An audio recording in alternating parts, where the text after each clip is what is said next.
Hello student, मैं विकेश कुमार सिंह स्वागत करता हूं आप सबों का हमारे YouTube channel success commerce classes भाषा में। आज हम डिस्कस करने वाले हैं क्लास 12 के फंडामेंटल्स ऑफ पार्टनर्स चैप्टर के profit and loss account and profit and loss appropriation account के बारे में। तो इस वीडियो को अच्छी तरह से समझने के लिए बने रहिए हमारे साथ अंत तक। चलो बात करते हैं सबसे पहले प्रॉफिट एंड लॉस अकाउंट। तो प्रॉफिट एंड लॉस अकाउंट खाता, profit and loss account, loss account, फिर डेट लिखेंगे for the year ending, for the year ending, यानी साल का अकाउंटिंग कब खत्म होता है, अकाउंटिंग कब किया जाता है बिजनेस का, वो लिखेंगे फॉर द ईयर एंडिंग। फिर उसके बाद ये खाता, पार्टिकुलर्स अमाउंट, क्रेडिट में भी पार्टिकुलर्स और उसका अमाउंट। ये रहा डेबिट पक्ष, इधर इसका क्रेडिट पक्ष। पहला पार्टिकुलर्स, फिर अमाउंट, पार्टिकुलर्स, अमाउंट।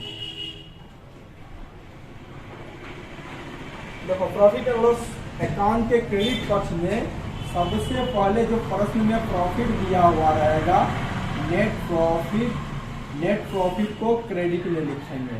अगर सपोज कि नेट लॉस दिया हुआ है तो लॉस को डेबिट में लिखेंगे, क्योंकि प्रॉफिट जो होता है सीआर बैलेंस होता है इसलिए सीआर में, और लॉस डीआर बैलेंस होता है इसलिए डीआर में। To net loss. अब इसके अलावा अगर प्रश्न में इंटरेस्ट ऑन लोन दिया है, इंटरेस्ट ऑन लोन को डेबिट में। अगर मैनेजर का कमीशन दिया है तो मैनेजर्स कमीशन डेबिट में।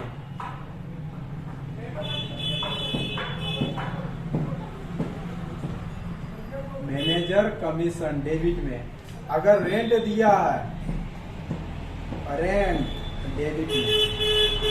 इसके अलावा और भी कोई अगर एक्सपेंसेस वगैरह दिया हुआ है तो सबको डेबिट में लिख देंगे। अब इसको बैलेंस कर देंगे, इस खाता में बैलेंस करेंगे। क्रेडिट अमाउंट अगर ज्यादा होगा तो डेबिट में घटेगा, डेबिट में जितना रुपया घट जाएगा बोलेंगे नेट प्रॉफिट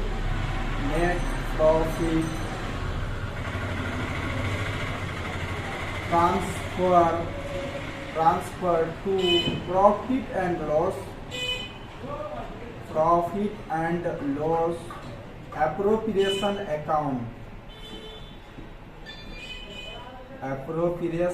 अकाउंट, यानी जो भी लाभ बच गया उसको profit and loss appropriation account में ट्रांसफर किया गया।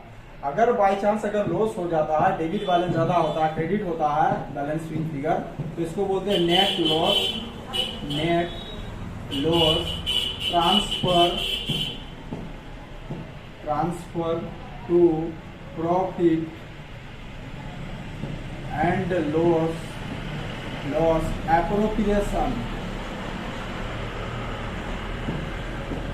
Appropriation account. तो डेबिट में घटे तो net profit transfer to profit and loss appropriation account, credit में घटे तो net loss transfer to profit and loss appropriation account. अब इसके बाद बनाएंगे profit and loss account. Profit and loss account, profit and loss account हो गया। और appropriation account, profit and loss appropriation account. उसके बाद लिखेंगे डेट, इस साल का अंत कब हो रहा, for the year ending, date लिखेंगे साल के अंतिम दिन। उसके बाद एक खाता बना लेना है प्रॉफिट एंड लॉस अकाउंट का। ये रहा profit and loss account, appropriation account. Profit and loss appropriation account के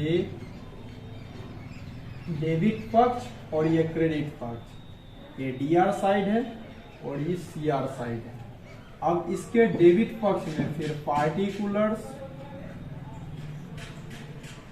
अमाउंट, क्रेडिट पक्ष में particular amount,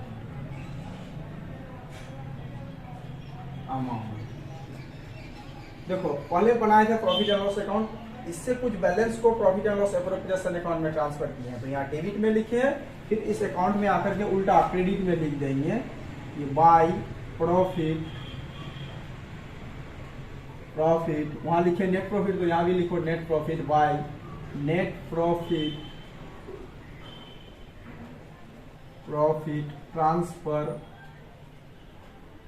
transfer from profit and loss account, ये जो प्रॉफिट है प्रॉफिट एंड लॉस अकाउंट से ट्रांसफर होकर के आया। फिर अगर लॉस निकलता है तो क्रेडिट में है तो यहाँ डेबिट में एंट्री करेंगे, to net loss transfer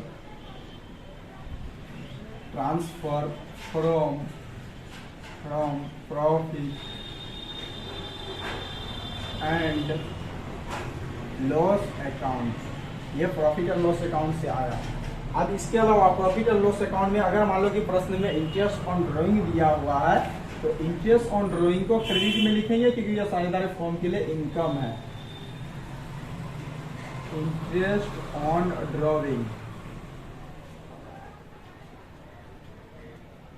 drawing credit में लिखेंगे। अब इसके डेबिट पक्ष में तीन चीज, पहला इंटरेस्ट ऑन कैपिटल, साझेदार को अगर पूंजी पर ब्याज देना तो साझेदारी फर्म के लिए खर्च है, डेबिट में लिखेंगे। दूसरा सैलरी, अगर पार्टनर को सैलरी देते हैं तो सैलरी डेबिट में लिखेंगे। तीसरा अगर कमीशन देते हैं, कमीशन डेबिट में लिखेंगे। और इसके अलावा यहाँ कुछ नहीं लिखना। फिर इस खाता को क्लोज करना है। क्लोज करने पर जो भी लाभ या हानि बच जाएगा उसको साझेदार का पूंजी खाता में भेज देंगे, तो ये खाता क्लोज करेंगे। फिर अगर बात करते हैं, अगर सीआर बैलेंस मेरा ज्यादा हो रहा है, डेबिट में अगर घट रहा है तो डेबिट में जितना घटेगा बोलेंगे नेट प्रॉफिट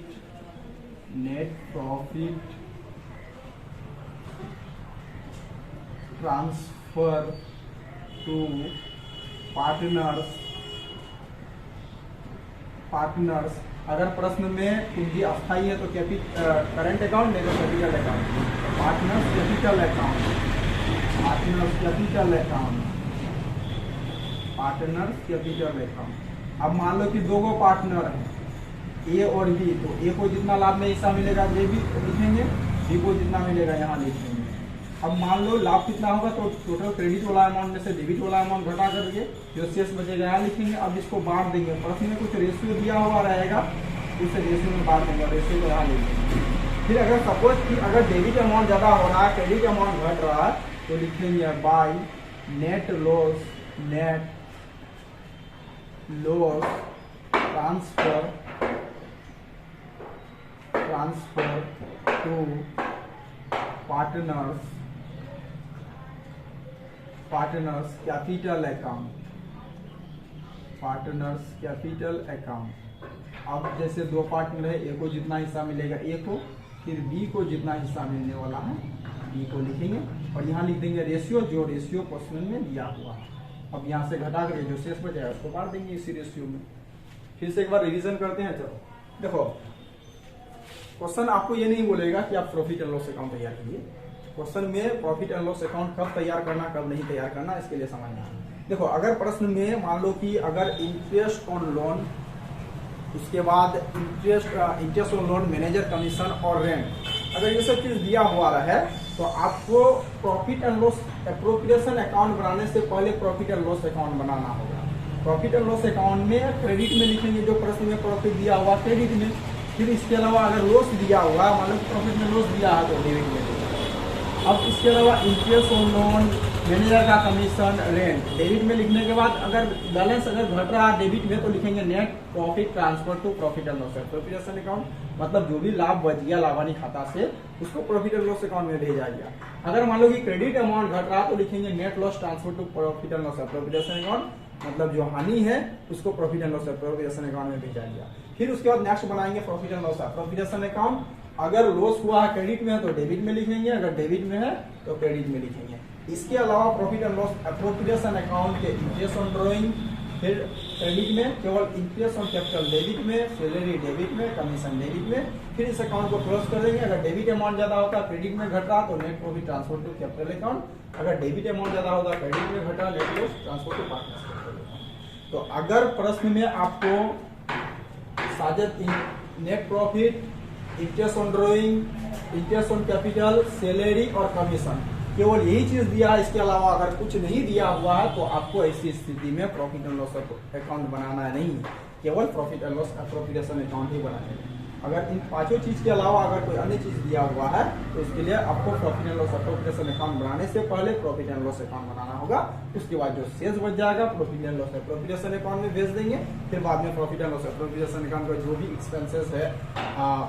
भी एक्सपेंसेस है फॉर्म का डेबिट में, जो इनकम है क्रेडिट में लिख देंगे। अंत में जो शेष बचेगा उस प्रॉफिट को साझेदार में बांट देंगे।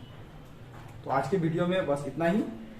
अगर आपको हमारा वीडियो अच्छा लगे तो लाइक करें, कमेंट करें, शेयर करें और यदि आप हमारे चैनल में पहली बार आए तो चैनल को सब्सक्राइब करें ताकि इसी से रिलेटेड आगे का वीडियो सबसे पहले आप तक मिलता रहे।